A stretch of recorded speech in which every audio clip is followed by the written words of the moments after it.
કારગિલ દિવસની પૂર્વ સંધ્યાએ ભુજ ખાતે ભાજપ દ્વારા મશાલ રેલીનું આયોજન કરવામાં આવ્યું હતું. જૂના ભાજપ કાર્યાલય ખાતેથી મશાલ રેલી શરૂ થઈ હતી અને ગાંધીજીના પુતળા પાસે સમાપન કરવામાં આવી હતી. તારીખ 26મી જુલાઈ એટલે કારગિલ વિજય દિવસ તરીકે મનાવવામાં આવે છે. ખાસ કરીને કારગિલ વિજય દિવસની પૂર્વ સંધ્યાએ ભુજ ખાતે ભાજપ દ્વારા એક વિશાળ મશાલ રેલીનું આયોજન કરવામાં આવ્યું હતું. મશાલ રેલીમાં ધારાસભ્ય કેશુભાઈ પટેલ, જિલ્લા ભાજપના અધ્યક્ષ દેવજીભાઈ વર્ચન સહિતના મહાનુભાવોની ઉપસ્થિતિમાં આ મશાલ રેલી શરૂ કરી દેવામાં આવી હતી.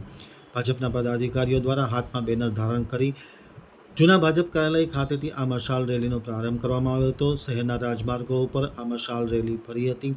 ત્યારબાદ હમીરસરના કાંઠે આવેલ ગાંધીજીના પુતળા પાસે આ મશાલ રેલીનું સમાપન કરવામાં આવ્યું હતું. આમ તક તેની સાથેની વાતચીતમાં માહિતી આપતા ભુજના ધારાસભ્ય કેશુભાઈ પટેલે જણાવ્યું હતું કે અટલ બિહારી વાજપેયીના નેતૃત્વ હેઠળ જ્યારે ભાજપે કારગિલ ઉપર વિજય મેળવ્યો હતો ત્યારથી 26મી જુલાઈનો દિવસ કારગિલ વિજય દિવસ તરીકે મનાવવામાં આવતો હોય અને તેની પૂર્વ સંધ્યાએ ખાસ કરીને જે શહીદો થયા છે એ શહીદોને શ્રદ્ધાસુમન આપવા માટે મશાલ રેલી કાઢી અને શહીદોને શ્રદ્ધાસુમન અર્પણ કરવામાં આવ્યા હતા.